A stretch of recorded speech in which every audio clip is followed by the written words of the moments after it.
snap, and then the defensive end. Both.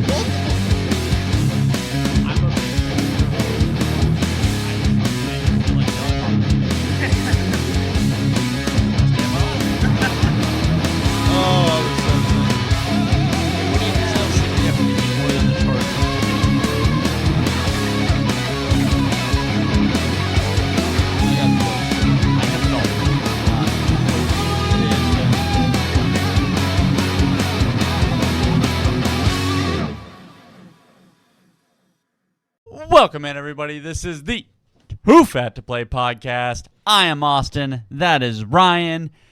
Week 6 in the books. Week 7 upon us. And if there's one thing that we can guarantee that everybody can agree on, it's that we have no fucking idea what is happening in football. I want to know where in the fucking script it said that Fred Warner's ankle gets disintegrated. It was right under Tyreek's knee getting disintegrated. Bullshit. A little smaller print. Yeah, I think everybody kind of because the outreach of the NFL after that injury was not the same as Tyreek's. Tyreek's was like, "Ooh, yeah, you didn't want to be catching passes from Tua anymore, didn't you, bud? That's why you were smiling." It was Fred smiling because he's going to come back out on the field and he's taking somebody's head off. Week 1 next year is not going to be fun for somebody. Yeah. And then I watched literally the life of the team just get, I can't say sucked out, carted off the field, wearing tape of all the other 49ers who were injured. He had their numbers written down on his wrist, playing for 5-4. Yeah, no shit. Fuck. This rough week, to say the least, in football. My God. Do you know where you can have a really nice evening? I've got one guess. Give me a second. Okay. It better be Sticks Golf Lounge. Yeah, it's definitely it's Sticks Golf Lounge. Right down Humboldt Square. Let them know Ryan and Austin sent you. Cold beer. Indoor golf. We are hitting fall. Temperatures have been nice. They have been. They've been nice, but it's about to get cold. It's not even going to be chilly. I think we're going to go right into fucking cold by the way that this summer went. So, Sticks Golf Lounge, let them know Ryan and Austin from Too Fat sent you. They won't know what you're talking about. Well, we will. We love it. They don't. Let's get into the podcast this week. Hold on. There's one other thing that needs to be addressed, because obviously this is going to come out after what's already out there. So, would you like to make your announcement? I don't know what you're talking about. Ladies and gentlemen, this wonderful fat piece of shit next to me and his beautiful wife Don't listen to a word he has to say. Are expecting their first baby. I guess. Congratulations. I appreciate it. I know, I told you this like 10 weeks ago, so my congratulations doesn't mean much, yeah, but... yeah. We've had the thrill of knowing for a minute. No, we're excited. Obviously, right after football season, right there in the dead of spring where nothing is happening. Baseball is just getting started up. We will be expecting... As long as you're there on the weekend, you get to watch the UFL, baby. You know? As excited as I've been for it, the amount of turbulence that league has... Right. You bring in a league to be a consistent mainstay, and you can't even have consistent teams in the spring league. It's a little aggravating more than anything because it's some instead of changing 4 teams this year, they're relocating 4 teams. Jesus, you have so much more information on this than I do. That it was looking to be an expansion into a 12-team league, and they're like, nope, we're just going to change the host cities for 4 teams and disband, and then Because the football wasn't awful. It wasn't great. It's like watching G League basketball. Yeah. It's something to get, like, if it's on Saturday night, nothing else is going on, having a couple cold drinks, fucking throw the football on. These guys are looking for an NFL contract. They're graduated, or they hated their Monday through Friday job enough. They're like, fuck it. I'm going to go hit a motherfucker. Great. Loved it. It was good shit. I couldn't watch it every week. Hell, during the spring, I'm trying to do shit. Give me something consistent to root for and root against. And they haven't done that yet. But it is being subsidized by the NFL. So I don't think it's going to go away. I just think it's going to be a while before they get a product on the field. Not that the product was bad, but a consistent product that people can come back to. Yeah. And the only consistency happens to be like 3 teams, DC, St. Louis, and Memphis. Like, those 3 cities, for whatever reason, absolutely love their spring football. I know why St. Louis does, because they had a football team ripped away from them, and that is a football town. I think we've come to realize if you can bring 40,000 people to a UFL game in April, you're a football town. Yeah. Sorry. Opening weekends that same weekend, and they brought 40,000 people to a football game. Minor leagues. Yeah. That's a football town. So, yeah. I'm cool with it. I'd like to see more consistency out of their league. Yeah, for sure. It's not even the football play. Because there's been sometimes watching some highlights from the UFL are like, ooh, they're better than the Browns. They're better than the Cardinals. The Panthers. The Cowboys. Easy. The Panthers are actually looking like a relevant football team right now. I want to make sure that I am picking against them now that you've said that. That's probably fair. Give me a moment. All right. Well, while he's looking into that. I was not, but it is the Jets. Correct. And they might not be able to beat Kansas. They might struggle to get by K-State.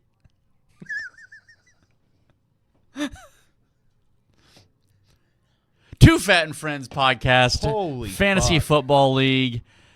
Week 6. Hey, Disbro actually put up a big score, which is good because I'm pretty sure. Hold on, I'm looking.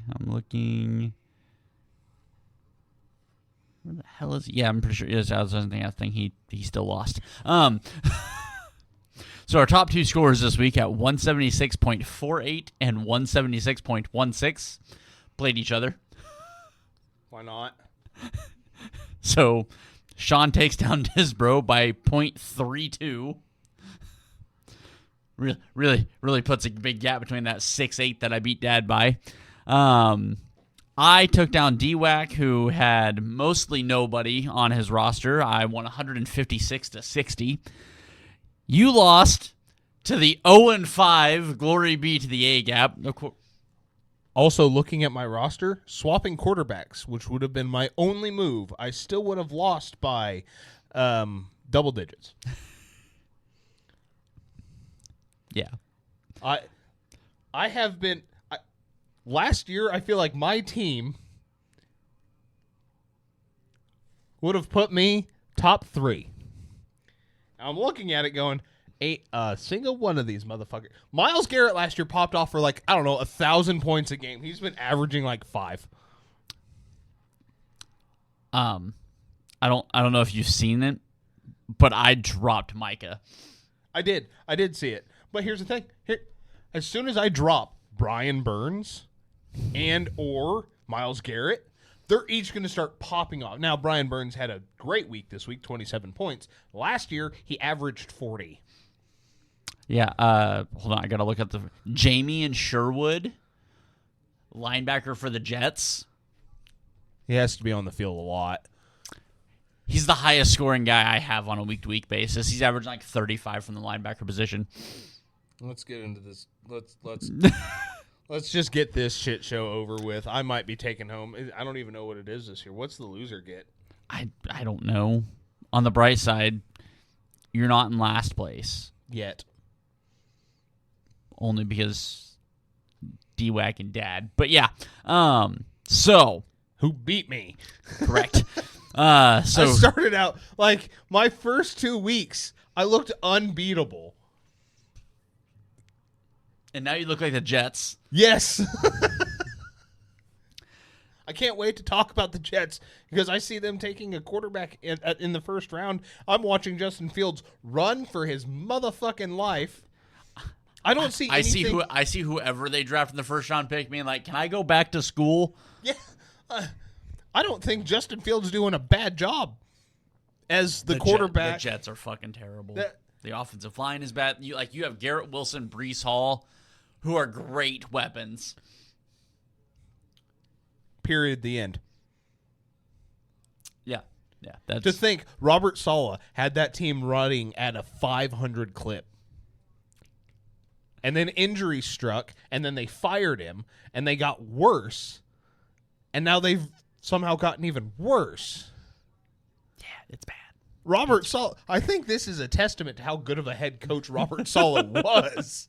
Because he made Zach Wilson the greatest Jets quarterback since Namath.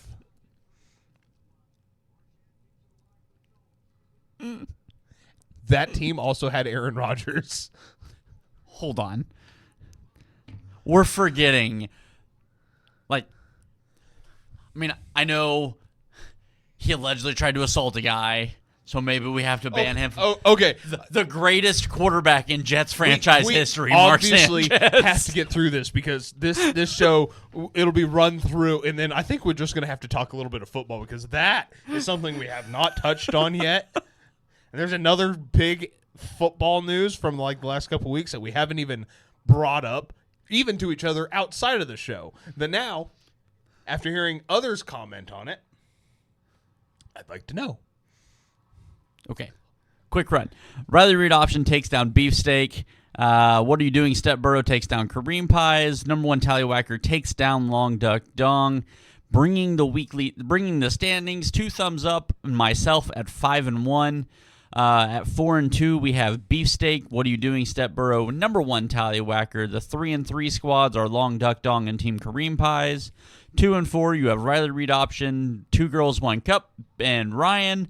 And then at 1-5, we have Glory Be to the A-Gap and D-Wack. And let's see, that's 1,014, so that's 70 points.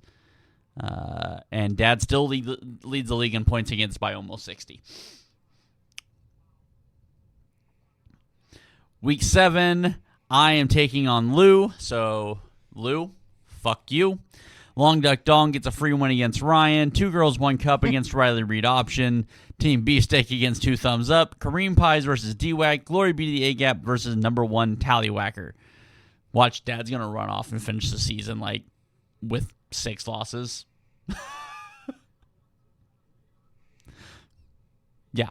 All right. I do have Aaron Rodgers starting, so he could pop off. It is also a divisional game, so he'll probably have 5 interceptions. I'll say it's a divisional game. It's against the Browns.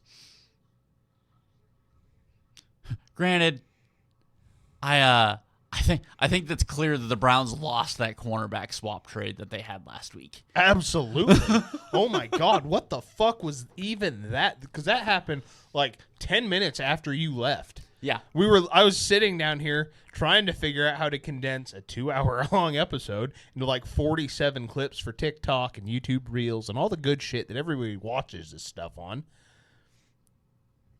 There's not a good way to do it. I applaud everybody that has a podcast that does that on a frequency. What are you paying for? I applaud everybody that has a third person that does that for them. Yeah, shit. But I was sitting there that would have been nice to talk about.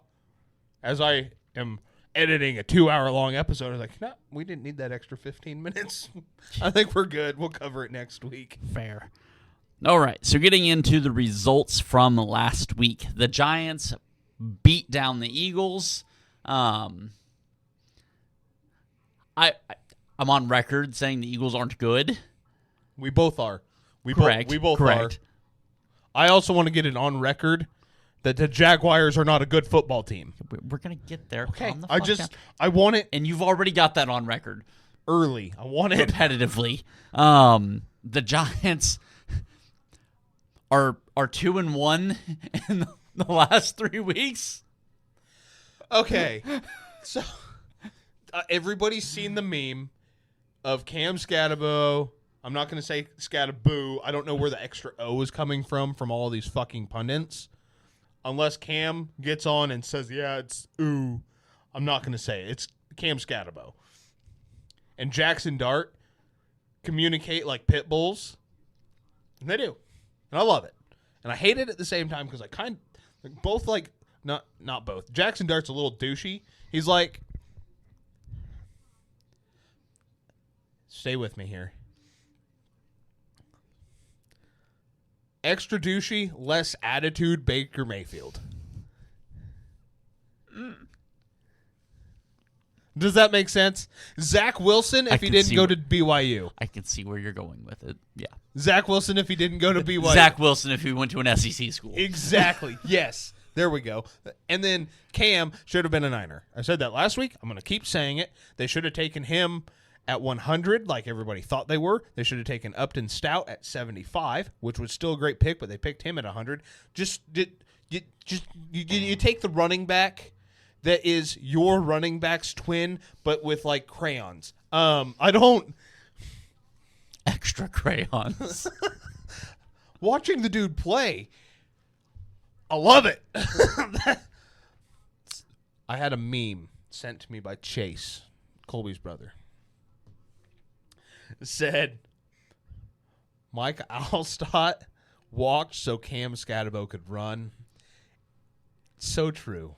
I made that comparison a couple of weeks ago with Dad. I was like, he's just modern day Mike Alstott. Yeah, that's exactly what it is. I love it. Absolutely watching that Giant, because they have no wide receivers. They have no offensive line. They have Brian Daboll, the will to win, and two psychopaths on the offensive side. Malik Neighbors is hurt, so they've got... Yeah, I know. I was trying to bring like, hey, they have, and I don't... Give it a week, they'll have Juwan Jennings. Which, let's think about that for a second. That psychopath as well. I love me some Juwan. I don't like what he's costing the Niners. He's also had nothing but issues with the front office and contract and stuff. He wants paid more. What a better opportunity than the Giants. Yeah. Come in, be their number 2. Do I want to lose a caliber of that guy on my team? No. I'm also watching Kendrick Bourne do the exact same shit for half the price. I'm like, yeah, ship him off.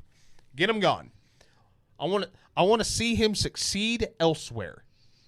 Kind of like Debo right now with Washington. I'm glad he's doing what he's doing. I'm glad we got the 5th out of him.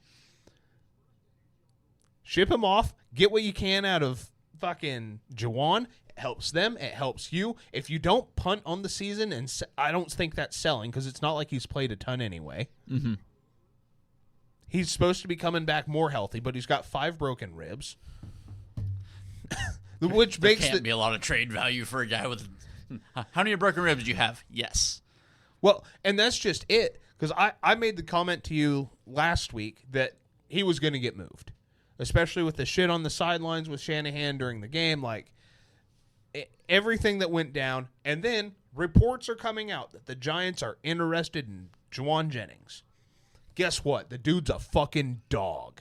He is a 7th-round dog found by John Lynch. I mean, if they're looking for a guy that score touchdowns, Hollywood Brown has 2 of them this week.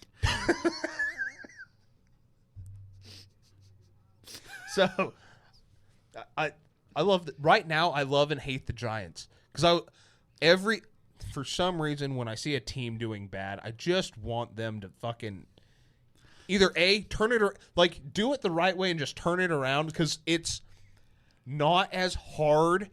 The hardest part's the drafting. Mm-hmm. The hardest part's the drafting. If you're going to make some stupid picks like the Lions did about 4 years ago, and I call you out on how stupid it is and you prove me wrong, fucking love it. Love it. But when you continuously make stupid fucking picks and prove me right...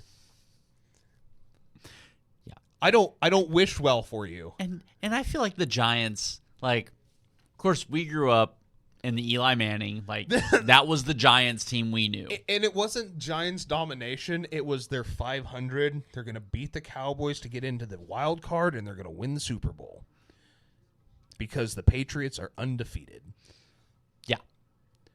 But as soon as the Patriots lost that game in Week 12, it's like, Giants are going to miss. It was it's not that they were great. But they were always relevant. And, yes. And the Giants are just one of those teams that, like, the league's better when the Giants are relevant. Yeah. I might not like it. I don't have anything against Giants. I don't know a Giants fan personally. Now that I'm thinking about speaking out loud. I have an Amani Toomer jersey. You do have a autographed Amani Toomer jersey.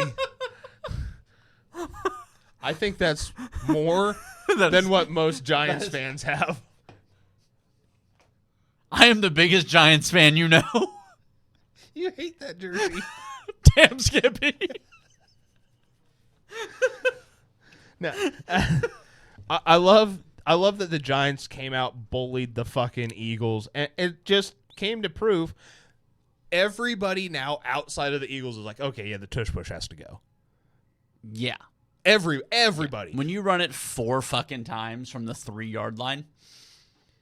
And it's not that it's getting that extra foot and a half or whatever. Like, quarterback sneak, that's football. That it's not being able to officiate it.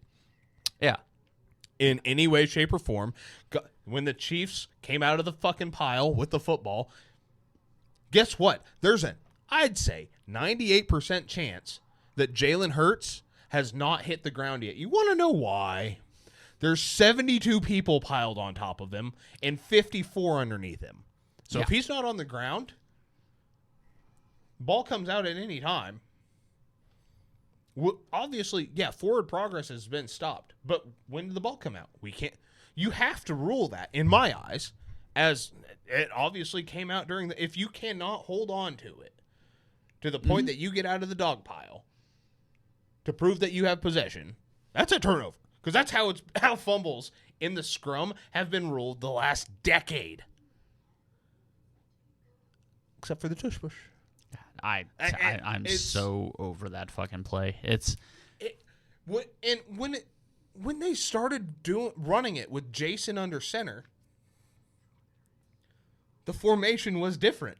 And then every time they ran it, the guards moved up. The guards moved up. They just kept creeping forward. And then they started going just a little earlier, and a little earlier, and a little earlier.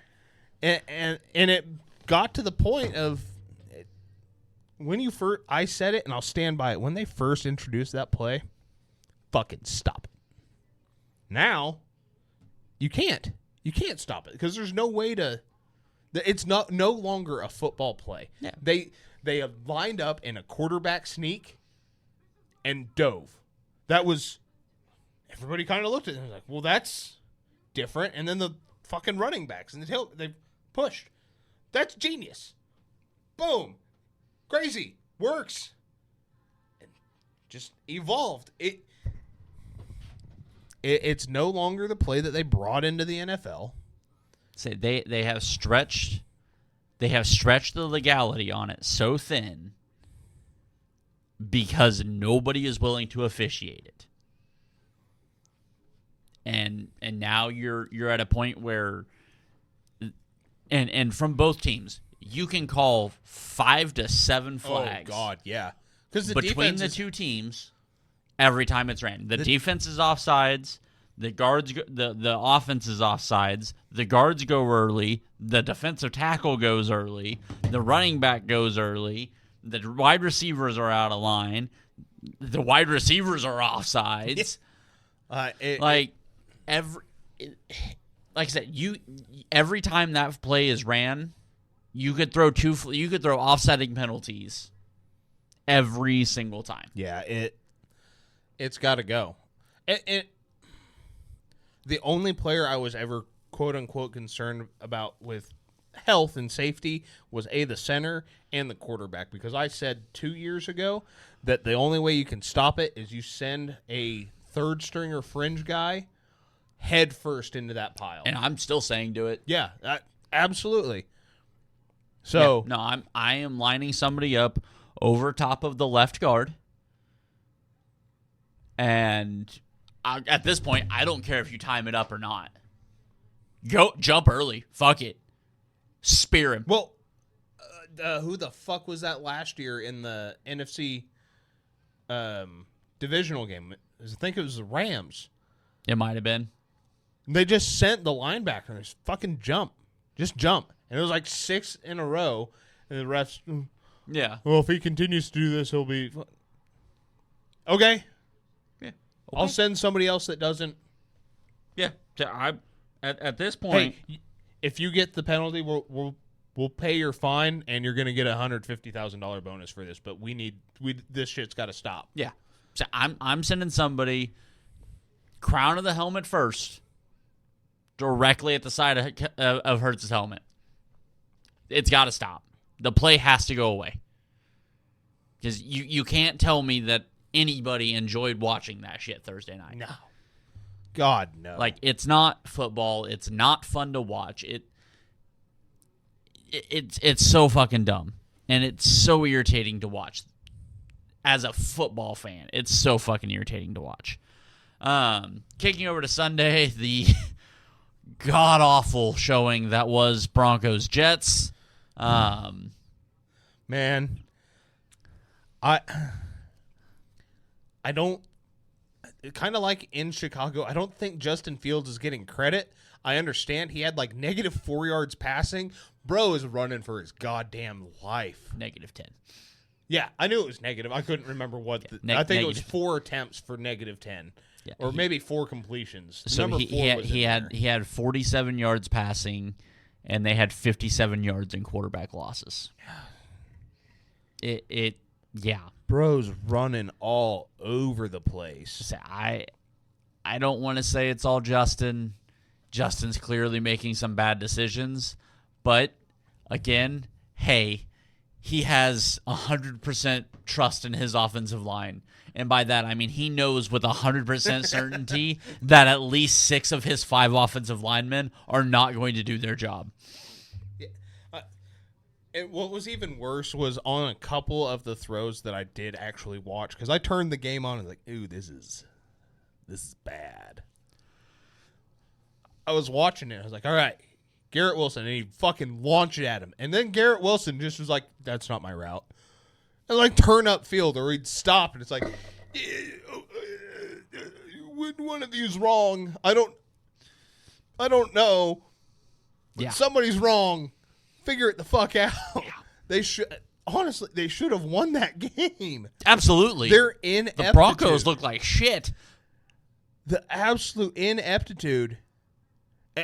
I'll also say this on the Broncos side. My vote for comeback player of the year is Talanoa Hufanga.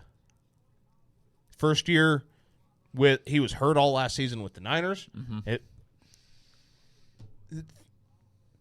He's not getting talked about enough, I don't think, as one of the best safeties in the NFL. Yeah. He is so quietly And they should be getting Dre Greenlaw back here soon, too. They just took him off of IR, yeah. activated him. So his practice window's open. They have 21 days. It was 21. You have 21 days. You have 3 weeks to put him on the actives. And, yeah, that... I hope Dre stays healthy. His injuries do make me a little bit happy that the Niners didn't try harder to get him signed, especially with the progression of D. Winters, which is it's a learning curve for him this year, but he's coming into it. But Talanoa Hufanga, guys, that's a fucking football player right there. Yeah. Yeah, he's good. He's great. He's every... Aside from interceptions, which 2 years ago on the 49ers, I think he started out the first 4 games with a pick. Mm-hmm. Outside of the constant interceptions, he's Troy Polamalu. He's over the line. He knows the play. It's cerebral football. It's so good watching a safety like that fly around again. Yeah. I love watching him play. I wish he was still on my team, but damn it, I like good football players, and he does not get his flowers. So hopefully this is the start of something there. Yeah. And by something, hopefully he goes somewhere else because the Broncos suck. Mostly because I don't want to see his ass twice a year. Colts squeak by the fucking Cardinals, 31-27. Okay, what a game. Yeah. I mean, it was a great It was game. such a dumpster fire from a team that should have annihilated another team. Why did the Cardinals look better with Jacoby Brissett under center than Kyler Murray? Revenge game, baby. I don't know. That's all I got. I didn't even think about that. No, it doesn't make sense, but it makes total sense. Yeah. Yeah, that's all I got is revenge game. But, yeah, no, the Cardinals, they're not good enough to win football games, but they can give you a fucking hell of a time getting to the finish line. No shit. Chargers beat the Dolphins 29-27. Man, the Dolphins almost seem like they want to win a game. They just don't know how. Well, whenever your quarterback goes into the presser after the game and calls out the leadership as the highest paid player in franchise history, it feels like maybe we know what the problem is. And I was watching some talk shows since I missed a lot of football on Sunday. And they're like, it shocks absolutely nobody to the idea that Mike McDaniels runs a loose ship. No. Yeah, no. But nobody's shocked. But you probably shouldn't have the announcement of we're having players-only meetings be, hey, we're not having guys show up to players-only meetings.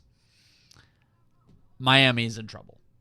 Oh. Not that that's news. No. But yeah, that's... I think Mike McDaniels in his second stint as head coach, I'd give it 5 years.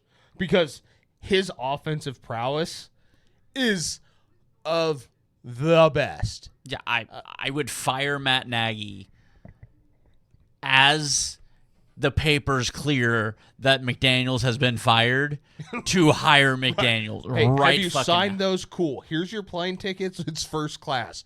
Get to Kansas. Yeah. No, he would be bringing a Shanahan-style offense to Kansas City would be chef's kiss. Absolutely. Please trade for Breece Hall. Look, as badly as I don't want to see it, the Chiefs really need to trade for Breece Hall. Like, Breece Hall, Kamara, fucking somebody.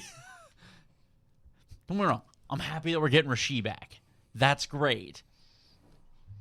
And I was texting with Disbro this weekend. Hold on, let me pull up my fucking text. Where'd he go? Yeah, and my text to him is add Rice and Breece Hall to this offense, and we may have something moving forward. Like, Breece Hall, don't die a Jet. Please come to Kansas City.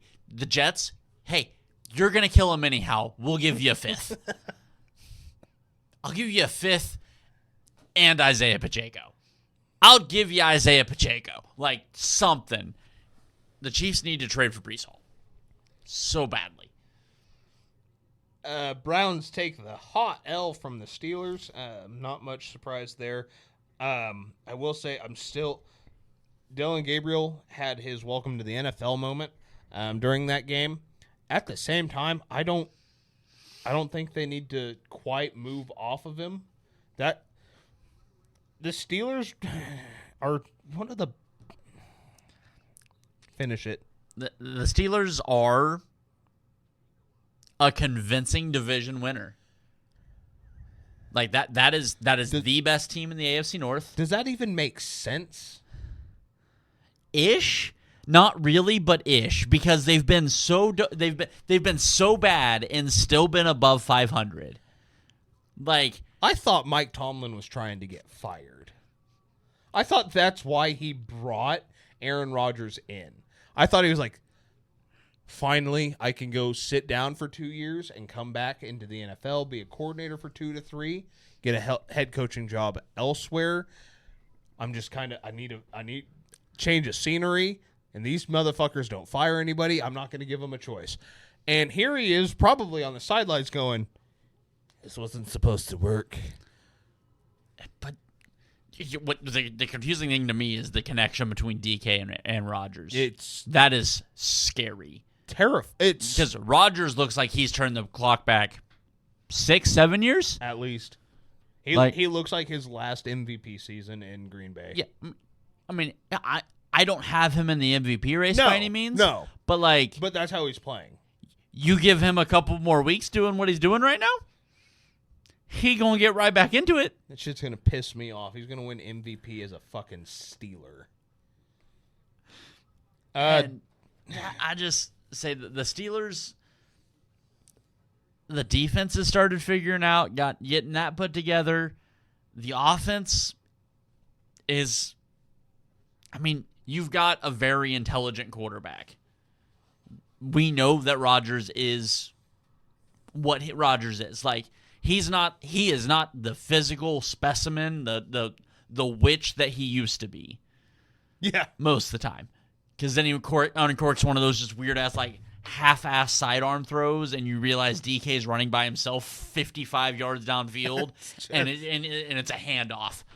But I don't... Looks like Uncle Rico out there throwing for them there hills, and Yeah. DK's streaking down. It's like, there's no way in fuck that football's going to all be damned. Yeah. You're not even... As much as I want to be mad about it, it's like, I can't... That football was never supposed to get there. Yeah, in stride. I as much as I can't stand the guy, he was one of the greatest throwers of the football we've ever seen. Yeah. Top three, at the absolute worst. Top three thrower of the football ever. It doesn't make sense to me. But I also love that whenever he faced the Niners, just shit the bed. So, I mean, that's my fondest memory. Dallas takes a piping hot L from the Panthers. So, reiteration of the comment I made earlier. What the fuck are the Panthers? I think they are. Go ahead. Are they better than Atlanta?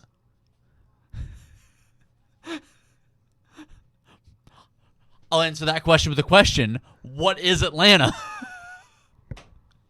Here's the other thing.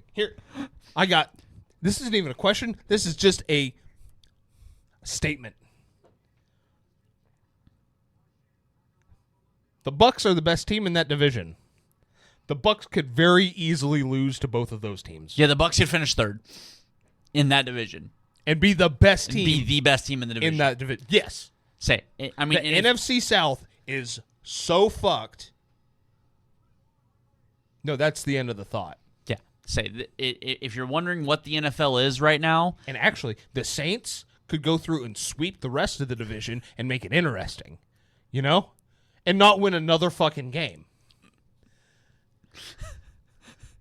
It's fair. But I saw a deal, and it was earlier before I came over. So far this NFL season, we've had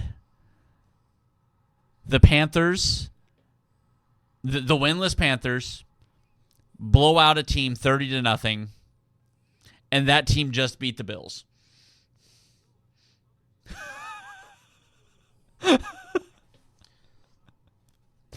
And what's even worse, because that's two terrible losses in primetime for the Bills. Back to back. I'm not even worried about that team. Not this. This feels so Buffalo fucking mid-season skid that I'm like, oh damn. Said my only worry is either A, too early, or is it going to be just long enough that they're hot all the way through the playoffs? Say my only worry with the Bills, because honestly I've approached it the same way, is like this is the Bills slide. Right. Me and Ryan have been talking about this every year. Since the Bills have been good, this is what we talk about every year. It's coming. My only worry is that defense started off real hot. They look real bad. They look real fucking bad. And it's not even the defense that worries me. Right now, they're playing bad teams. I'm going to say bad teams. Once again, I don't know what the Falcons are. Correct. I don't. I don't. I'm telling you, I don't. I have no idea. But why is Josh? Who the fuck is whispering in Josh's ear like, you got to be Superman? Yeah. You got to go out and win this football. Is it because I drafted your running back in fantasy? Is that what it is? Is that why you stopped handing him the ball? I got it. He's worried about Michael B. Jordan. It just... You have James Cook, who the last time I checked is a really good running back. Uh-huh. Also happens to be the brother of an ex-really good running back. Uh-huh. And then you just paid said really good running back. And then you put him on the bench. Except for in goal line situations. Which you're not getting to the goal line. Because your really good running back is on the bench. That's it. That's my thought. Yeah. I'm just throwing it out there. Maybe I'm too big of a Niners fan whose team uses the running game, unless it's this year and they have Mac Jones, to build leads and open up the passing game through play action, which I've seen the Bills do in the past, and it seems to fucking work until they decide to go, we have Josh Allen. He can throw the ball. The only other time a quarterback goes to Superman to fucking lose a game is Patrick Mahomes against Josh Allen in the regular season. Right. Now, obviously in the postseason, we see the fucking greatest quarterback battles we've ever seen in our lives. But I just... What the fuck? I don't... Pull back. You don't have... These teams are bad enough that you let them beat themselves. I get it. Bijan ran for fucking 94 yards or 89 yards on that one tutty. 81. Was it? I thought it was closer to 81. He's not going to do it again. He might. Against that defense, he might. Like, and then you make Drake London out to be fucking Julio Jones. Same uniform. I just... And then you tell your quarterback, we have no defense. Throw the ball. How about keep it out of their offense's hand? You want... How do you slow down a fast offense? By playing slow offense. Sometimes this works both ways. The best defense is a great offense.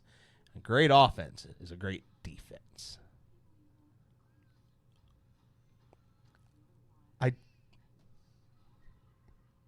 This is a weird rant to get in on the Carolina-Dallas game. You're right. And it started with the fucking... Because I've been thinking about that all day. Was the Bills just lost to the Falcons? That just seems inconceivable. Because the Falcons didn't score a point and lost by 30 to the Panthers, who have a midget playing quarterback. And I'm being told still that the Cowboys should probably be considered for a playoff team. Because they're America's team. Not from here. Oh, no, not from here. We're still going to end the show with fuck the Cowboys, and it's going to be the biggest smile ever because they're bad. They are the team that we've been saying they have been since we started this thing. Yeah. Yeah, that defense is... And I was actually talking with Randy, a Cowboys fan. Yes. Yes. And me and him were talking, and I was like, you had the big Trayvon Diggs season where he won, or did he win Defensive Player of the Year? Almost won it. I think he did win it. I think he did, if I remember correctly. And then Deron Bland the following season when Trayvon got hurt. had a huge season, was in the running for it. It's almost like a good pass rush. It's not even that. It's not even that. Because Trayvon Diggs and DaRon Bland play Marcus Peters style cornerback, which is great when you're getting interceptions.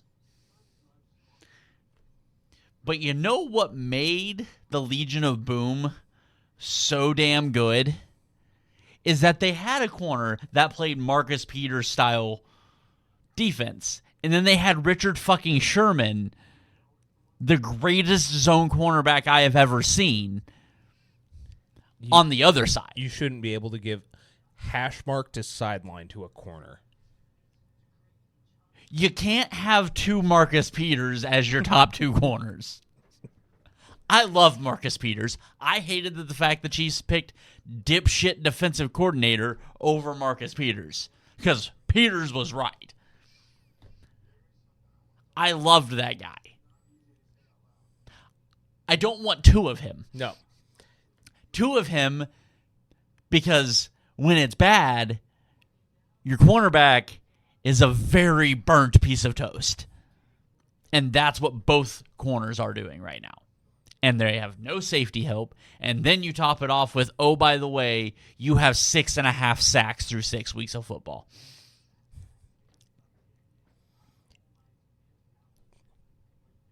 Spot the lie. Yeah.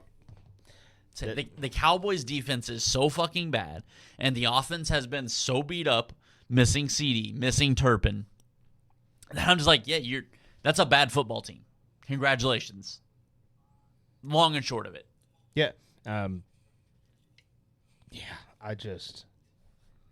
the Cowboys are done. Like, they may get to 6-7 wins this year, but they're done.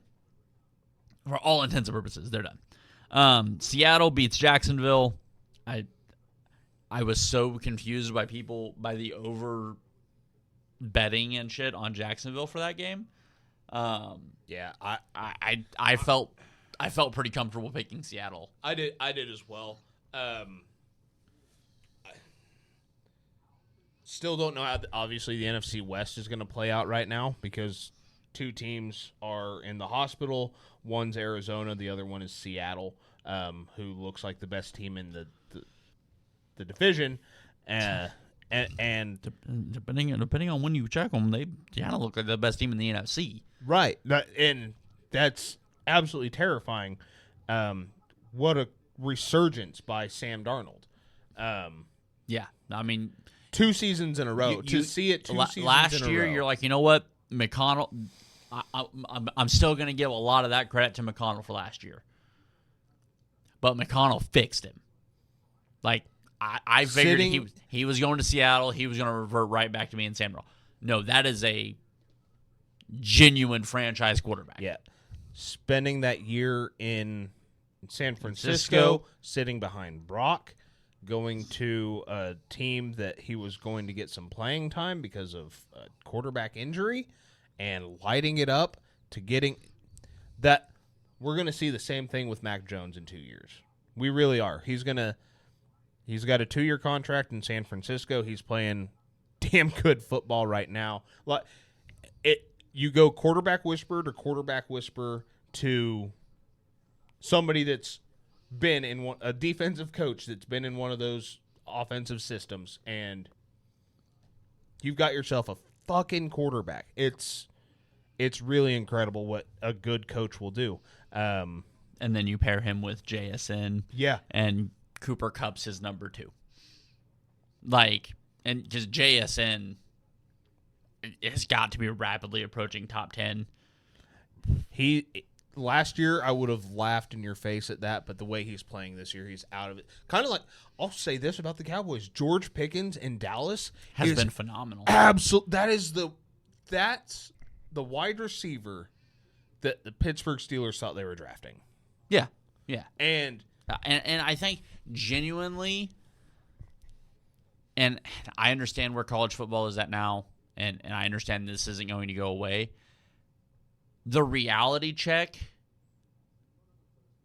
of being traded in the NFL it's helping a lot of dudes grow the fuck up right now. Yeah, it is. It is. But yeah, you literally. Well, we talked about that last week with Baker just going from number 1 draft pick to the Carolina Panthers with Sam Darnold, practice squad defensive end.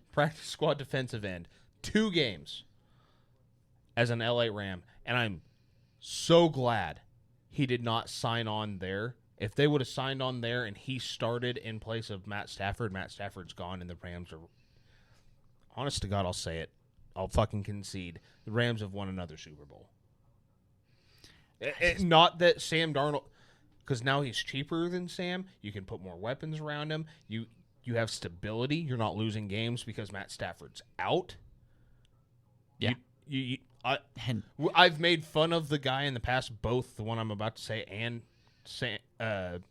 Baker, but you don't have to worry about Stetson Bennett coming in and then having personal issues off the field. Like, you don't draft your replacement for an aging quarterback that's still playing great football. You've got a young guy that's doing the same fucking thing. The Rams fucked that up. I will stand. Sean McVay should have looked at Baker Mayfield and said, that's the future of my franchise right there. That's my quarterback for the next 15, not the next 5. And should have done everything in his power. Because what you could have signed him for, I'd say, 6 years, average $25 million a year. You would have looked like an idiot 3 years ago. Today, the greatest quarterback contract in the NFL. Yeah. And I'm telling you right now, with the offense they had 2 years ago, that's a Super Bowl. Yeah. That's a super... it's a real good shot at one. Real good shot. I'm so glad that the Rams fucked that up, so I didn't have to see that shit twice a year. But the Bucks, they capitalized on it. So... yeah. Rams beat the Ravens. Of course, we know what the Ravens are. I think Lamar is coming back after the bye week. But that Ravens team is everything is hurt. The heart, the soul, they played Snoop this week, so yeah. Well, they had to. Why you walked out Cooper Rush instead of Snoop Huntley at any given time? I'm not saying Snoop Huntley is Lamar. Cooper Rush is a better quarterback. Snoop Huntley is a better Lamar Jackson. Is I mean, it's like 0.3, but Lamar Jackson 0.3. Like, your offense operates the exact same way with him in there as it does with Lamar. A couple more interceptions. Yeah, it's just a little worse. Cooper Rush, that's a very different play style. It doesn't make any sense.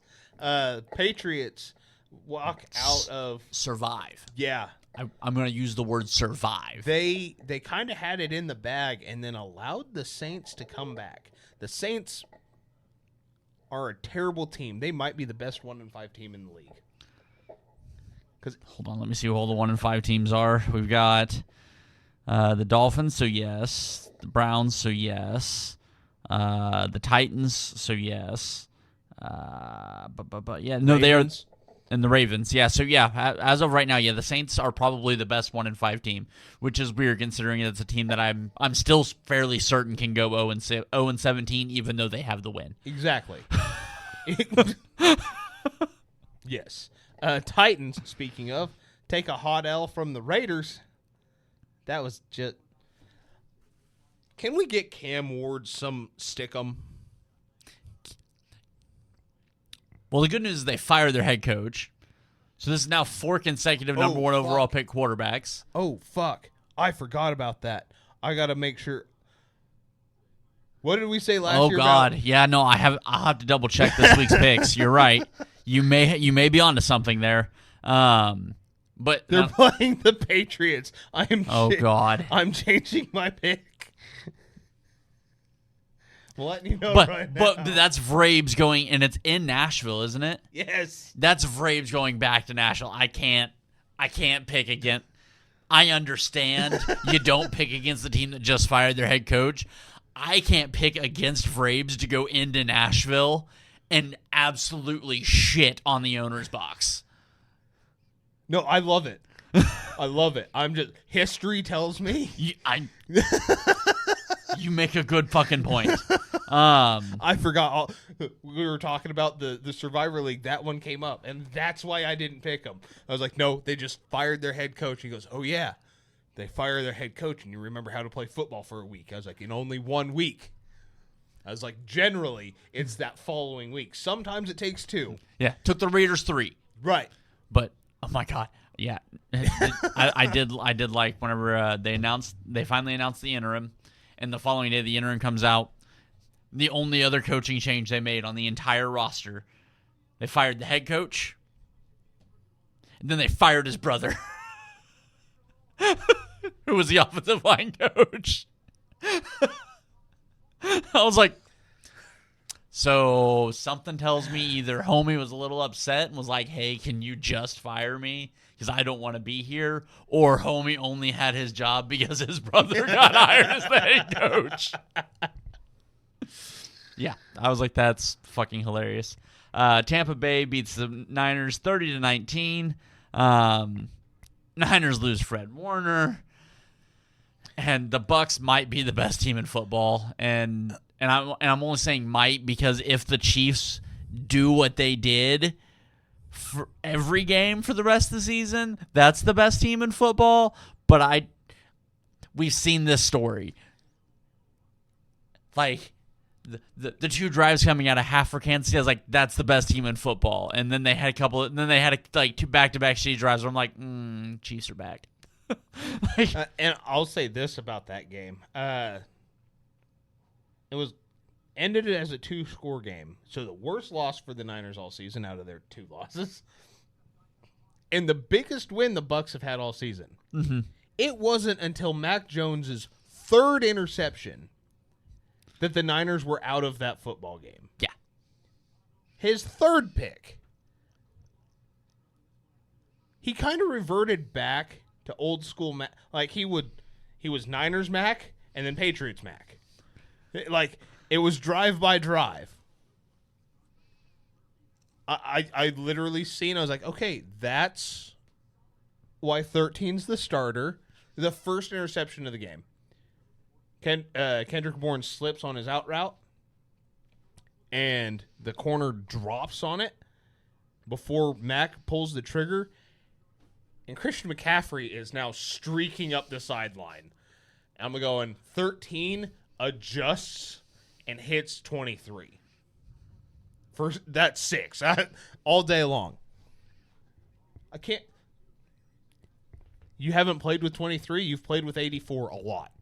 And the rest of the game, you hit 84 a lot, and he was fine. So I'm not too terribly upset with it. It was just the offensive line played like shit. And then watching Fred Warner get carted off the field, they showed one replay.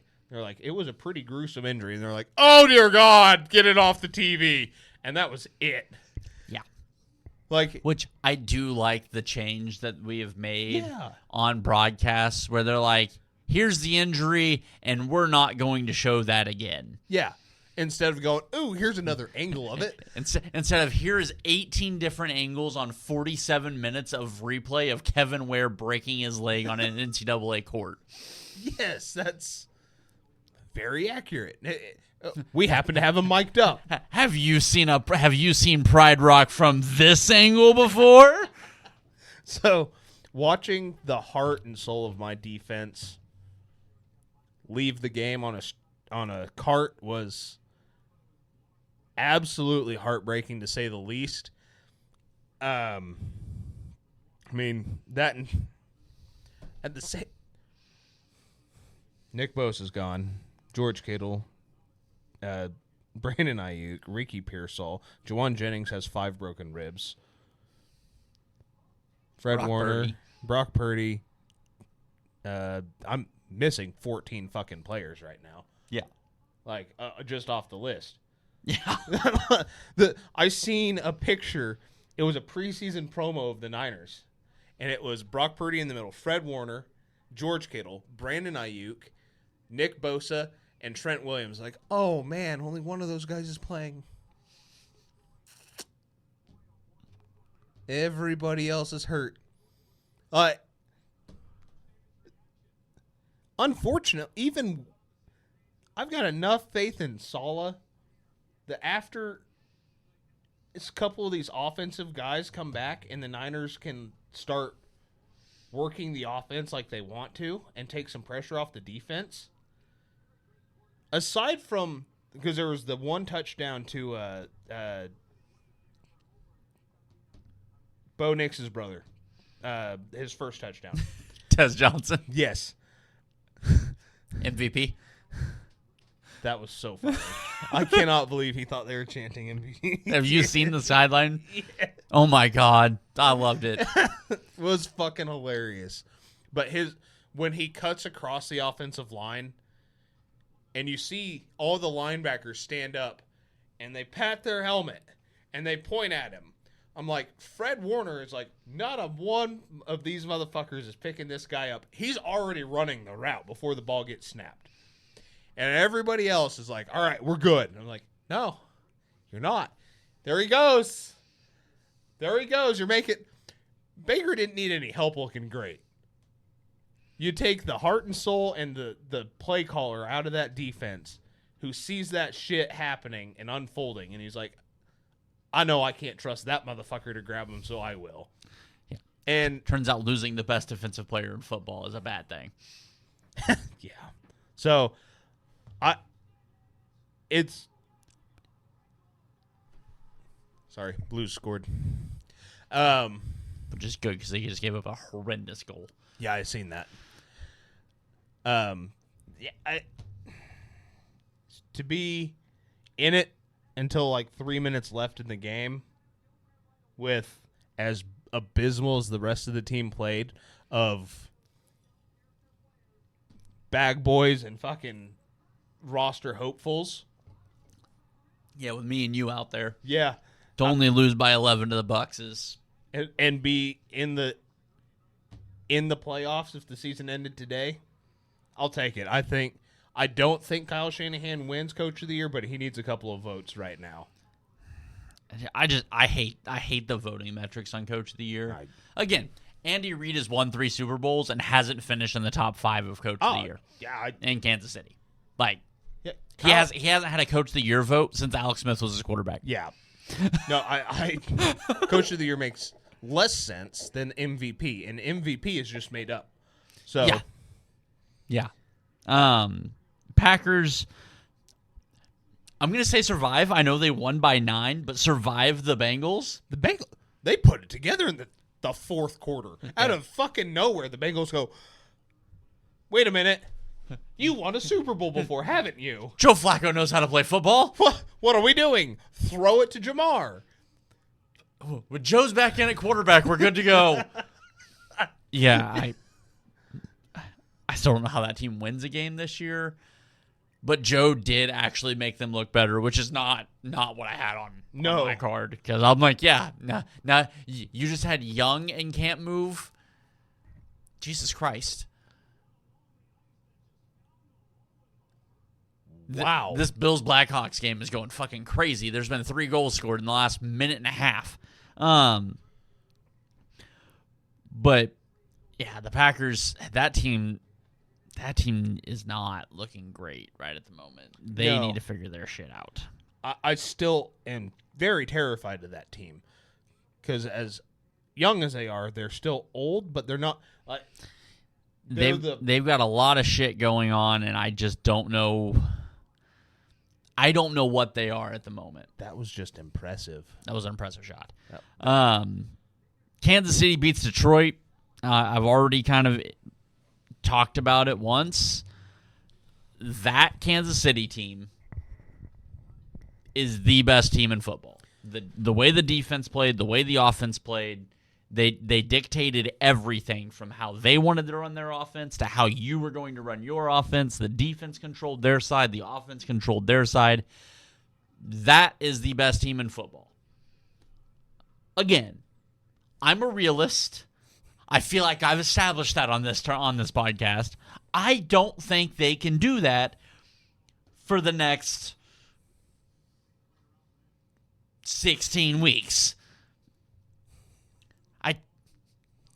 I don't think they played that level of dominating ball. But it was nice to see that. It was also just weird from the Lions side that it didn't feel like Lions football. And it's like they came out flat-footed. It's not prepared. It's like they didn't prepare. It looked like they were preparing for the Chiefs for the tape that they had for the last quarter of the Jaguars. Yes. Like it felt like they were preparing for a bad Chiefs team. Right. Which, the Chiefs have not been great. They're 3-3. For 3 games, they looked at the 3 games they lost and said that's the team that we're playing. Instead of the 2 games at that time that they had won, it was. Saying I understand throwing out the Giants tape. I'm also throwing out the Giants tape. But the way the offense worked against the way the offense wanted to work against the Ravens, you're like, okay, yes, the Ravens are beat up, but you see what the offense's identity wants to be. And then like I said, the Lions just came out and didn't seem to be prepared for what that team wants to be. And the Chiefs did the thing where they go left and right before they go up and down. Right. And it's almost like Shanahan's system has a thought process behind it where you go left and right, you make them react to left and right, and then you go straight down where the guy that's watching left and right was supposed to be. And, all the storylines that have come out of that game, for all the other shit, for all the shit that we've grown used to, because the Chiefs can't win a football game. They can only have the referees officiate them to a win. Like, I just don't... it's whatever at this point. Like, I get it. The evil empire is here. Whatever. But the Lions came out with what seemed to be a lesser game plan and then got pushed around and got bullied by Kansas City. So, I mean, at this point, I'm sitting here going, Rasheed comes back next week. My offense will be in some semblance of whole because I have absolutely no idea what's going on with my left tackle. He left Sunday, at pregame warmups for a family issue, and we have no updates on Wednesday. What I saw from Nate Taylor, I think whatever his name is, the Chiefs ESPN reporter is like, yeah, the Chiefs have no fucking idea what's going on with Josh Simmons right now. So hopefully all's good. Obviously it's not, but I don't know what's going on with my left tackle. On that note, I'm more confused on why Jalen Moore hasn't been playing right tackle, because that was probably the best game we've seen out of a tackle this year. Shockingly, it wasn't 74 having the greatest game we've seen. Jalen Moore played great at left tackle. And, homie was squared up with Aiden Hutchinson for 70% of the snaps. Aiden Hutchinson got 2 pressures. And then smoked Mahomes well after he let go of the ball on one of them. That was my takeaway. I was like, now I'm more confused on why 77 hasn't been playing, because I'm like, I've been calling for Jalen Moore to play right tackle since preseason. And yeah, that's like, do you just not believe in him as a right tackle? You're like, no, he's a left tackle guy. I can tell you right now, he does pretty well at right tackle. He can fill in at left tackle. As long as 74 is not in my starting lineup, I don't really care. I just don't want him there. Which, admittedly, he's had 2 back-to-back weeks that are... I don't want to say pretty good. We haven't been talking about him at the end of the game for the last 2 weeks, which feels like a dramatic improvement. Yeah, no, I and it might be the homer take, but I think that the Kansas City team that played the Lions, that team wins the Super Bowl. That team wins the Super Bowl this year. Nobody in the league beats that team because let's face it, there are not very many, if at all, great teams in football this year. Like, No. You've got the Bucks are arguably the best. They're down their top 2 wide receivers. You've got the Bills, who have some glaring holes in them. You have Detroit, who has obviously they have 2 bad fucking losses this year. Green Bay, glaring holes. The Rams, the Seahawks, the Chargers. Like, you've got a lot of teams where you're like, they might be good enough to win something this year, but, like, there's not an all-time team anywhere in the NFL right now. And I think that's part of the reason you're seeing some of the parity you're seeing. But there's a lot of teams that just aren't very good. And, again, the way that Kansas City team played, not saying that's going to be what they are every week, that Kansas City team beats everybody. And I don't know how I feel about that. Because it's week 6, and the Chiefs are playing playoff football every goddamn week. I have had playoff patty for 6 fucking weeks. We're usually done by now. Playoff patty usually doesn't come out until January. So I don't know what's going on. I feel like we've hammered the Falcons-Bills game. Yep. Pretty consistently. Bears beat the Commanders 25-24. Stat of the week: the Bears are the first team to win back-to-back games by 1 point with the exact same score since the 1937 Yellow Jackets. I did see that. I'll one-up you. Okay. 1 year ago, Deebo Samuel got into it with the special teams and put his hands around the throat of long snapper who was defending Jake Moody. Monday night, Deebo Samuel watched Jake Moody kick a game-winning field goal from the other sideline.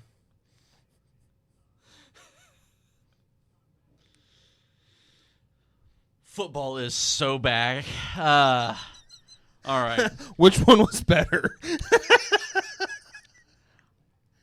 Dude, when Jake Moody trotted out there, I was like, I root for the Commanders. That is a team that I have started rooting for pretty handsomely. When Jake Moody came out, I was like, I hope he hits it. Like, I have.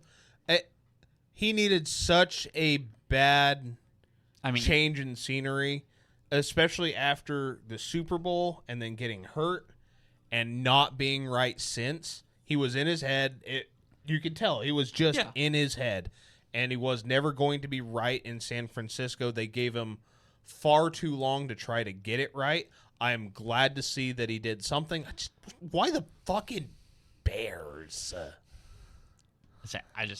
I was happy for him because and they made comment on after the broadcast, and I've seen a couple of guys talking about it on Fox Sports and shit, where they're like, that kick that wasn't for the win.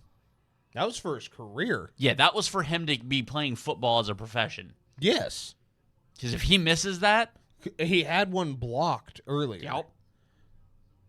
And that was kind of the start of the spiral for him, was kicks getting blocked. Mm-hmm. And then, you get one blocked, and it seems there's been an epidemic of block kicks this year. Absolutely. And he got rolled up on, and he hurt his ankle. And get the suit, nail the long ones in the Super Bowl, have one blocked. And that be the points that you didn't need to get it. Like, Yeah. it got to him for sure. I'm so happy he hit it. I am not ready to concede that Caleb Williams is a good quarterback. I do believe this goes to show you, though, what a good head coach will do for a quarterback. Yeah. I'm a long ways from, like, I feel like I've altered the draft class a little bit, but I still have, like, Caleb's the third quarterback in that draft class right now. Yeah. Like, it's and right now, right today, if you want to argue May at number 1, I'm going to be listening. I might not agree with you. But Jaden and Drake, to me, have to be 1 and 2 right now. Absolutely. And then Caleb. Yes. And you know, I not the way I really saw that going. I mean, I thought Jaden was going to be good. Yeah, I didn't think Drake was going to. I think we were all over the Jaden. I was obviously a little bit higher on Drake. Mm-hmm. But it also did confuse me going, okay, you're going from Mac Jones with an attitude to Mac Jones without an attitude. And it obviously means that Mac Jones just needed a change of scenery, be humbled just a little bit. And I'm going to go ahead and say it. Vrabes makes a difference here. Yes, absolutely. Like, absolutely.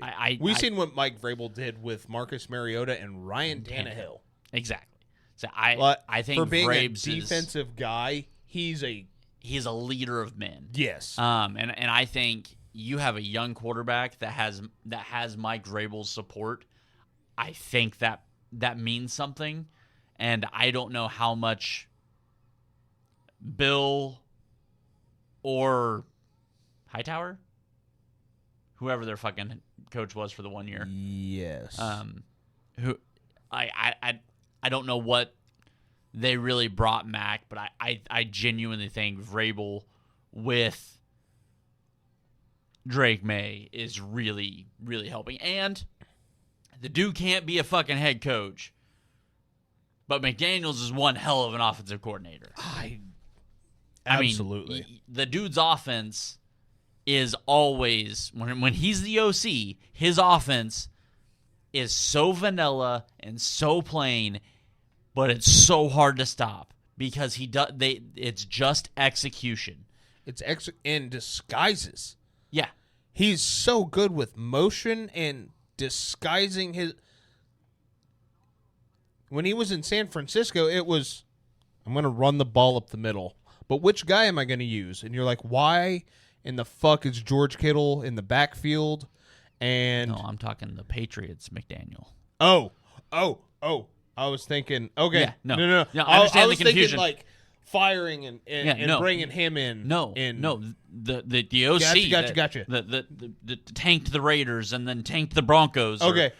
Tanked the Broncos and then tanked the Raiders. You see where tanking a team. Yeah. Listen, the guy can't head coach. Wow. Yeah, we're going to have to. Yeah, throw first names in, I guess. Damn. But yeah, no. Yeah, no, I was totally thinking. The other one, yeah. Yeah, no. The other one that's the exact same. Yeah, no, I get it. But no, the Patriots, McDaniel. Yeah, okay, yeah, change the teams. It's the same fucking thing. Yeah. It is every offense you've ever seen him, it's like, okay, it might not be George Kittle in the backfield, but it's like, why is there a linebacker playing quarterback? Yeah. They said they're going to run it up the middle. Oh, I'll be fucked. They're running it up the middle. Like, it doesn't make any sense. It's disguised in the most simplistically complicated way. It's so simple you overthink it. Yeah. Which is how both the Shanahan style offense that McDaniel runs and McDaniel's off. I do not like that. It's the same concept. Let's fucking four go. goals. There's 5 minutes left in the first.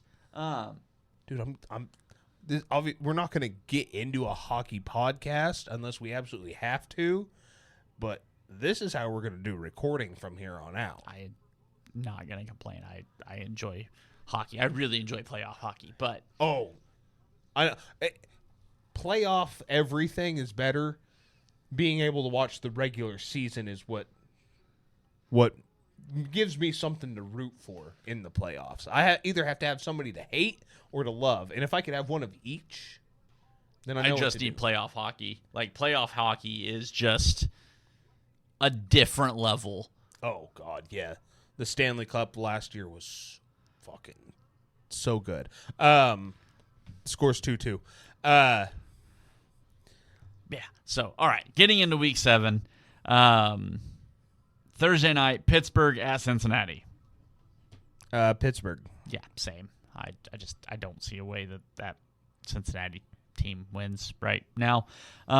Sunday morning, I think the last of the international slate, if I remember correctly. I have no idea. Well, I was watching NFL Network, and I believe that's what they said was the last international slate game.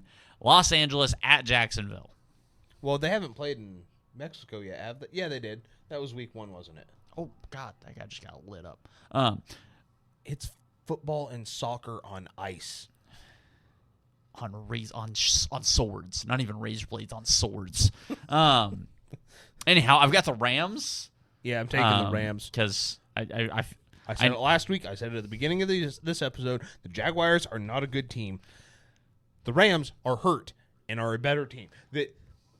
What's going to piss me off is the Jags are going to pull this out of their ass in some way, shape, or form, and it's going to have the fucking NFL pundits slobbing all over the fucking Jaguars. And that is not a good goddamn. How many times have we seen this shit? How many? They're not a good team. It's the Rams. The Rams are the better team. The Rams have to win this fucking game for my sanity. I would love for them to lose because it helps me in those standings. This game ending in a 3-3 tie is kind of just the perfect scenario here. Even a 42-42 tie would even be better. Yeah, at least that would be fun football to watch. Exactly. Saints at Bears. Taking the Bears, but I'm not taking the Saints out of this game. Yeah. I'm taking the Bears as well, but I'm like, it's going to be close. Dolphins at Browns. I'm not watching this game. I'm just going to go ahead and say that. Fuck. Good save. I'm taking the Browns. I'm going to take the Dolphins. I don't know why. I just don't. I don't. It's which quarterback's taller? I think they're listed. I think they're both listed at the same height. Yeah, we all know that's bullshit. I know. I'm going to say watching football, I believe Tua is taller. Is it that he's tall? I think Dylan's taller, but Tua's definitely stockier. See, I think Tua's taller too. I have no idea. I don't have a definitive. I think Tua is taller. But if he looks taller. If the left tackles don't bring them out to the coin toss on their shoulders, they're doing the game wrong. Patriots at Titans. I've already said I can't take Vrabes going back to Nashville and losing. I'm taking the Patriots. I already said Titans. I'm taking. And it's completely understandable. Based on the history of this fucking show and everything we know from doing this goddamn podcast, you are correct. I now am locked into taking the Titans every week until they get that first win and then never picking them again for the season. Because if it's not this week, it's coming. And it's going to be a big one. And everybody's going to get super excited. Like, they figured it out. No, they haven't. I don't even know who they named as the fucking interim. I don't remember. I didn't care. Vegas at KC. Now I'm taking the Chiefs. I'm taking the Chiefs. It's going to be way too close for comfort because I took the Chiefs in my... So I can blame you. Got it. Absolutely. Philadelphia at Minnesota. I want to take Minnesota. I am taking Minnesota. I don't trust Carl. Especially, I trust Carl more than Jalen.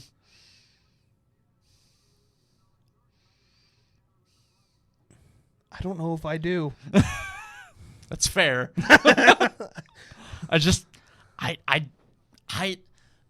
genuinely believe the Eagles are a couple of calls from being fucking 0-6. Oh, absolutely. Yes, they are. I Carl. That is a solid argument. It really is. Like, The Carson Wentz experience. we don't call it that anymore. It is just Carl. That's all you say is Carl. Carolina at Jets. Panthers. Same. Panthers are going to have fucking 4 wins on the season. That's 4 more than I had them slated for. Rico Dowdle looks incredible now that he's not a Cowboy. Yeah, I think Hubbard's supposed to be back this week.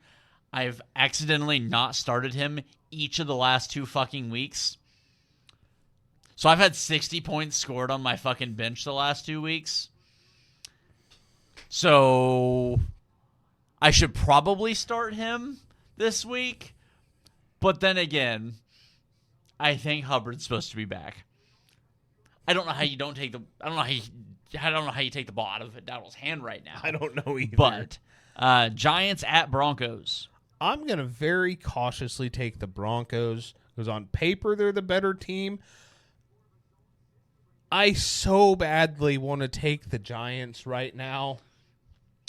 You're taking the Giants, aren't you, because of how bad the Broncos looked? So I'm going to let you know I just changed my pick. And I'll give you my whole rundown here. You ready? Hold on. I see 2 white guys. Hold on. One of them's wearing a bandana and has a chain. I'm going to tell you right now, I'm not picturing anybody. I'm not looking. I'm not thinking of a player. I simply looked at one thing that's listed on every pick'em sheet that's got a live scoring on it. I looked at one thing. The Broncos have a winning record. I'm taking the Giants.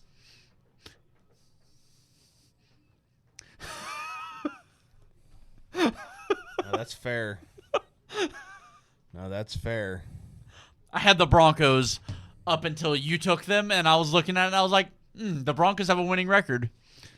Giants are winning this football game. Got to bring them back down. No, the Giants will just only lose to bad teams. If you play the Giants with a winning record, I'm probably picking against you. Until the Giants have a winning record, and then I'm going to pick against them. Colts at Chargers. I'm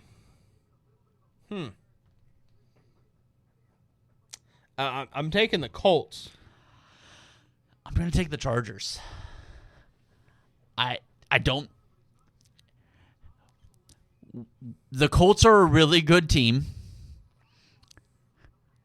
I just don't think their one loss through 6 games good. And people are now starting to appreciate them, so it feels like this is probably where they have that nosedive. People are like, hey, Colts might be the best team in football. The Colts are going to lose this week. Just to make sure you don't get comfortable with your assumptions. We know how football's working this year. Only dumb shit. They are the better team this week. Not going to lie. I'm taking the Chargers. Commanders at Cowboys. Commanders bounce back. Yeah, Commanders. Packers at Cardinals. Cardinals are going to keep it close. Packers are going to squeak it out. Agreed. Falcons at Niners. Falcons have gotten lucky, and the Niners are demolished. Taking the Niners. I picked wholeheartedly, just to be honest with you and everybody here. The Falcons won last week. I'm picking the Niners. Tampa Bay at Detroit. Love it. Detroit doesn't like to be embarrassed, and they were embarrassed, so I'm taking Detroit. I'm going to take Tampa. I think they're better. Game of the week. I think they're better. Absolute game of the week. I think Tampa's better. Game of the week. I do think that's NFC supremacy right there. Yes. Especially if Detroit comes out and dominates, they're gonna be like, look, Dan Campbell is trying to get his team back on track after losing both coordinators, and them coming out and losing a few games that they probably should have won and looking bad in some games. I'm not necessarily holding that against them. they're 4-2. The entire NFC outside of like one team is 4-2. So I'm not taking anything away from the Lions just yet. Brian Branch being out makes a difference to me. Him being suspended makes a difference to me. I'm going to take Tampa. My only thing is, and I think I'm going to pick up Tez Johnson in fantasy.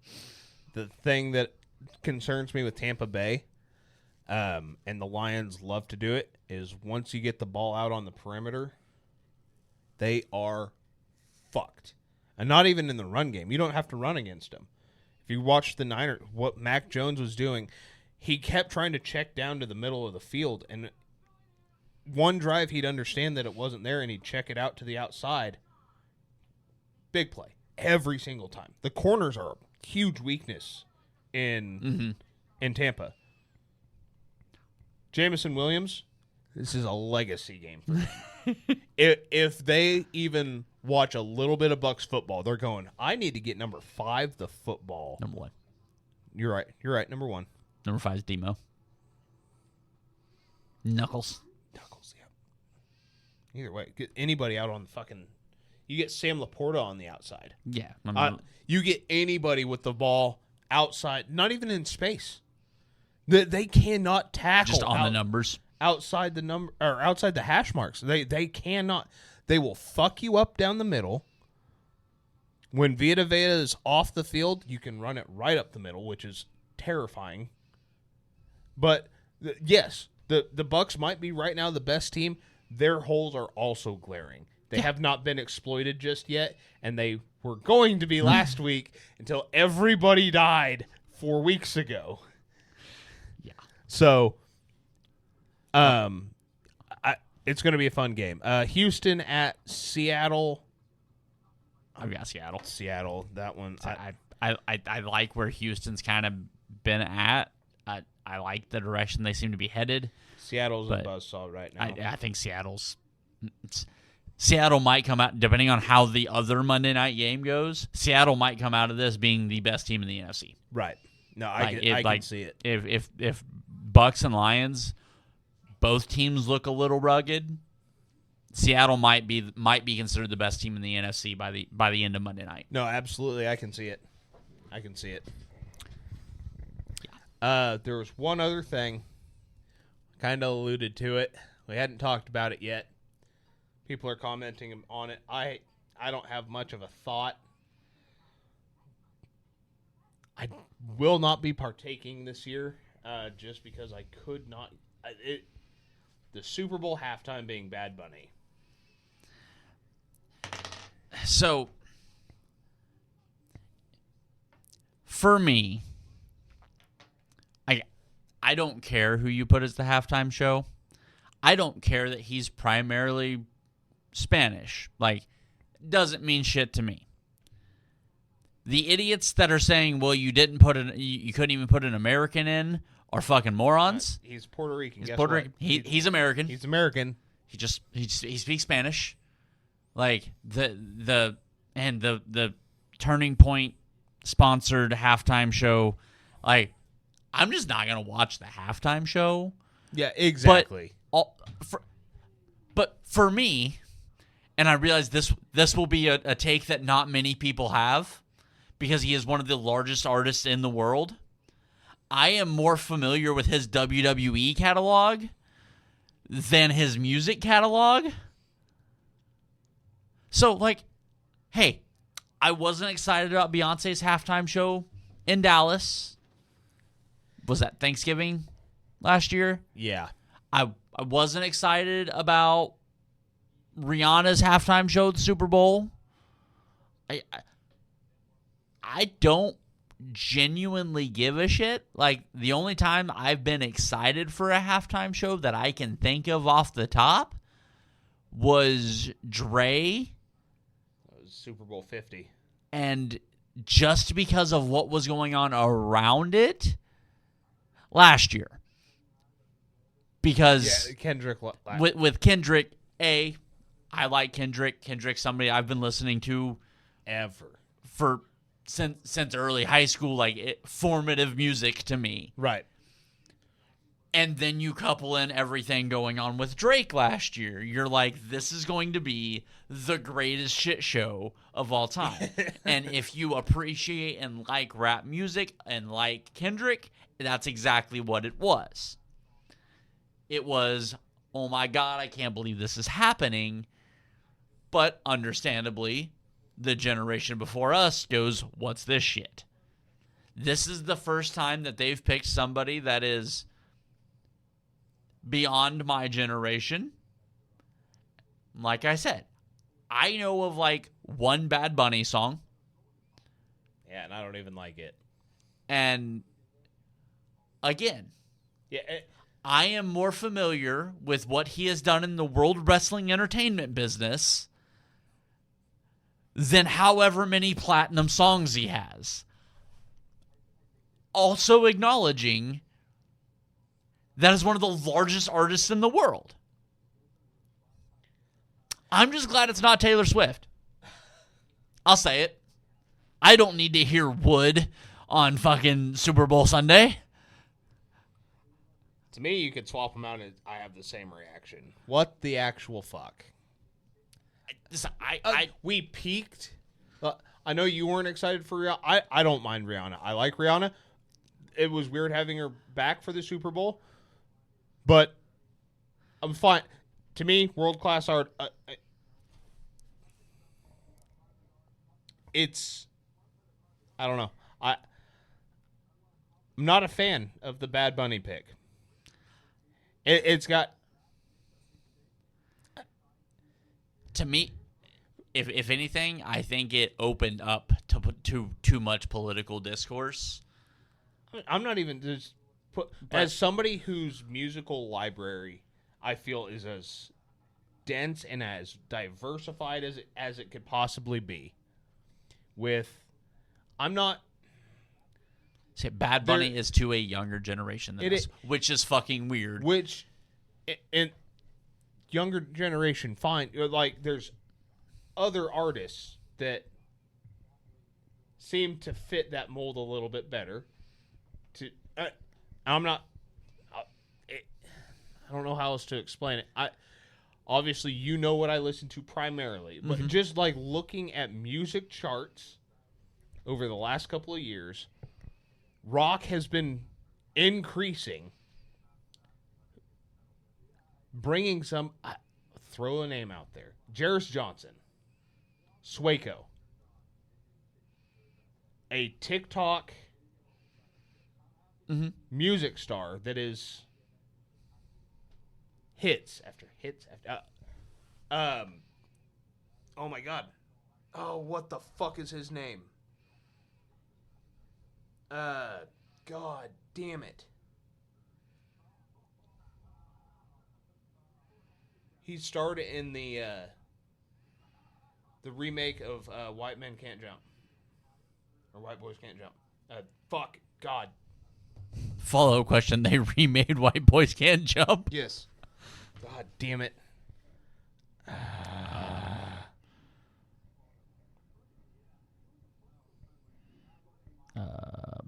Hold on. 2023. Jack Harlow. Jack Harlow. I mean, I get where you're coming at. Like I said, if you're truly trying to appeal to the younger generation with the social media, you grab one of those social media yeah, I get that. stars. Say it like that has.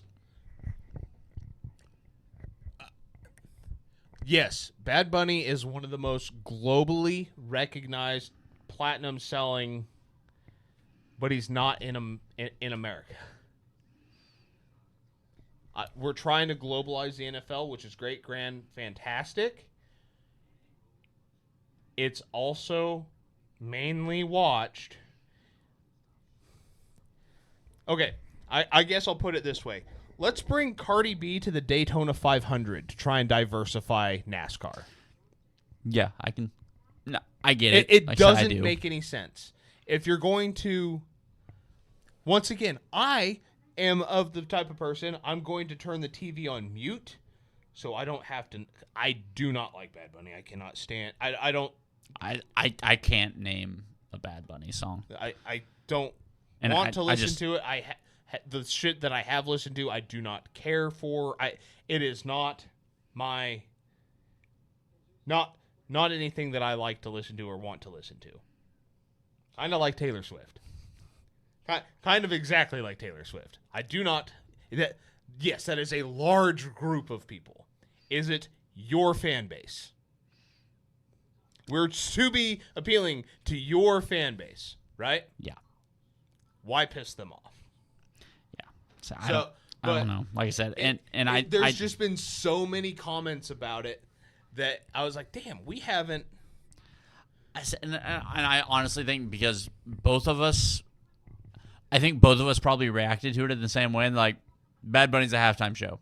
Okay, I'm just not watching the halftime show. It was more of a damn it, because even if it's somebody that I don't like, usually I'm like, okay, I want to see what are they going to put out there?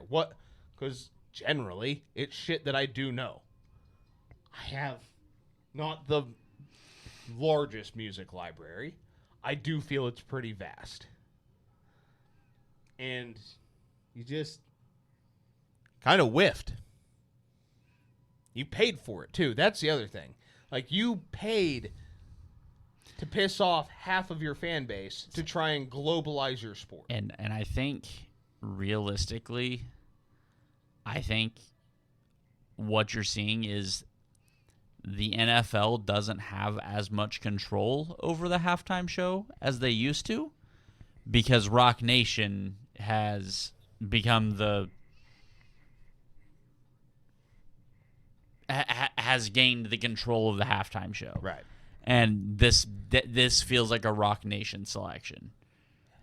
It does. Because I went ahead and I looked up the numbers. As of July, he's the third highest rated artist of the year behind Bieber and Drake. But I don't, like I said, whenever it got announced, I went, okay, I don't. Yeah, it was literally it. Cool. I have 20 minutes during halftime to try and get food out. Yes. Like, yeah, instead of trying to rush in, get in before the halftime show and see what's. Yeah, I'm not jumping up and down to try and get my food so that I can watch. Right. When Kendrick's going to put out Not Like Us. Like, yeah, to me, I guess it's never been a big deal to me because I was stoked about Kendrick last year, knowing that my parents, my grandparents, hell, my older siblings, if they watch football, wouldn't have really been that into it. So I'm like, okay, this is the first time that they've gone beyond me, which again feels weird because I'm like, I'm not that old. I'm 30. Shit happens. Like, but at the same time, it's definitely a deal of I'm like, I guess I can't be inflamed by something as simple as they picked somebody that I don't care for. Yeah. Like I said, my only hope was it wasn't fucking Taylor. Because I don't. I'll listen to just about any music. I'm not super picky. I mean, I jammed out to Despacito. I don't know what the fuck that song said either. Right. Like, Bad Bunny to me is like I said, it was for me, and I'm like, I have seen more of him in the WWE than I have of his music. And I have been told he is a very large artist in the world. So, yeah, I don't know. I don't really give two shits because, like I said, okay, cool. I have time to serve food during the Super Bowl. I have time to go take a shit if I have to during the Super Bowl. I can just not watch the halftime show, and I will be fine. Right. I got one more topic for you. We're going to make this one really quick. Okay. So you know that the 49ers have a god-awful training staff. Evidence would go to show yes. Right. Is it worse than the Colts?